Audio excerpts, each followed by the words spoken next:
Bonjour. Nous allons expliquer la technique qui consiste à compléter un carré. Donc, notre objectif est d'apprendre à faire une complétion de carré. On va partir de l'identité remarquable x plus a au carré, ça donne x carré plus 2ax plus a au carré. Donc, si j'isole ce qui est dans l'encadré rouge, j'obtiens x carré plus 2ax, c'est x plus a au carré moins a au carré.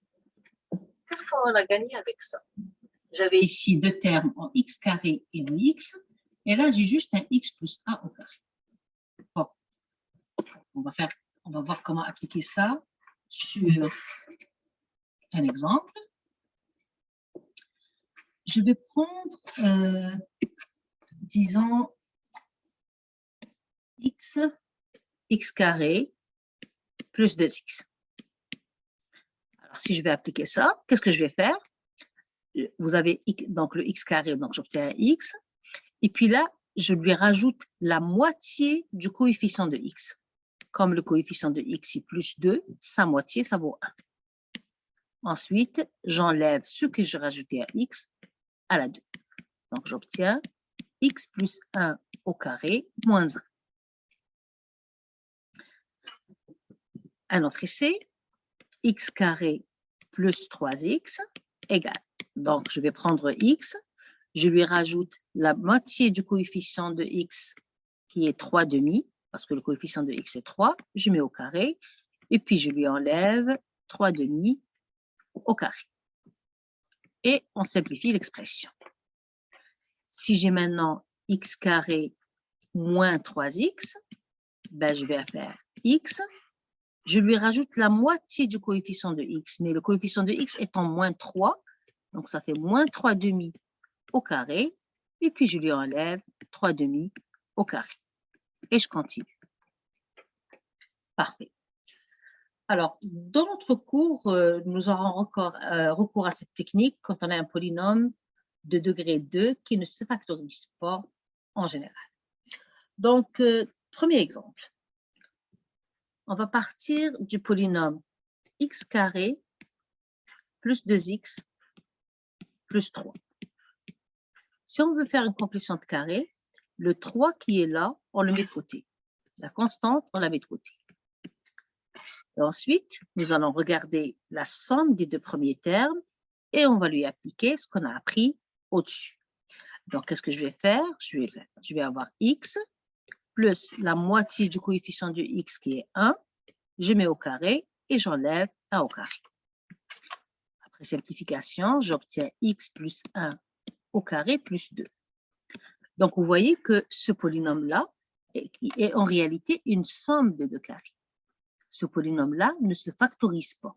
Si vous allez résoudre x plus 1 au carré plus 2 égale à 0, il n'y a pas de solution réelle. Un deuxième exemple.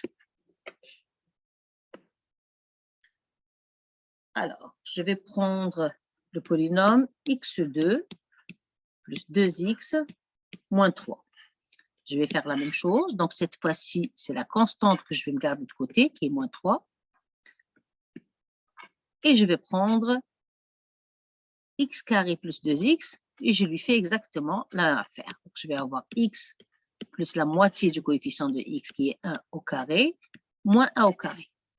Donc là, je vais obtenir x plus 1 au carré moins 4. C'est la différence de deux carrés. Donc, ce polynôme a deux zéros. Si on veut les obtenir, on va juste à écrire, utiliser la formule a carré moins b carré, c'est a moins b fois a plus b, pour avoir deux zéros. Donc, c'est x moins 1 fois x plus 3. On a deux zéros, x égale à 1 et x égale à moins 3. Ça va être les deux zéros de notre polynôme. Donc, réellement, un polynôme de degré 2, il n'a pas de plusieurs choix. Il en a juste deux. Ou bien il n'a pas de zéro, ou bien il en a. Quand il en a, c'est ou bien 1 ou bien 2. Alors, si le polynôme n'a pas de zéro, c'est qu'en réalité, après une complétion de carré, c'est une somme de deux carrés. S'il en a, ben, c'est une différence de deux carrés, ou bien tout simplement, c'est de la forme x plus a au carré, et puis la constante ici, vous avez 0. Parfait. Un autre exemple. Je vais prendre le polynôme 3x2 moins x plus 4. Je veux faire une complétion de carré. Alors, il faut faire très attention parce que ce que j'ai expliqué, il est valable quand le coefficient de x carré est 1. Mais là, vous avez un coefficient égal à 3. Donc, je vais d'abord je vais rendre le polynôme unitaire, c'est-à-dire je mets le 3 en facteur, de sorte à ce que le coefficient de x carré soit égal à 1. Donc, j'aurai x carré moins 1 tiers de x plus 4 tiers. Ensuite, je vais juste faire une complétion de carré à l'intérieur du crochet. Alors, qu'est-ce que je fais? Je me garde le 4 tiers de côté. Ensuite, je vais prendre le x carré moins 1 tiers de x. Donc, je vais faire x. Je lui rajoute la moitié du coefficient de x. Ici, le coefficient de x, c'est moins 1 tiers. Donc, je vais faire moins 1 sixième au carré.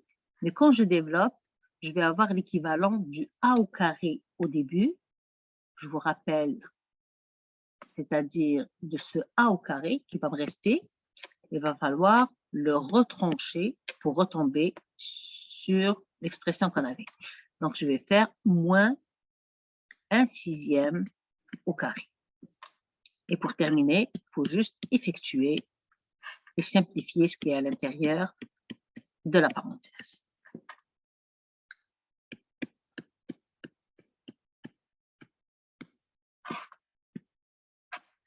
À quoi ça va nous servir dans le calcul intégral? Ben, c'est ce qu'on va expliquer dans une prochaine vidéo. Merci.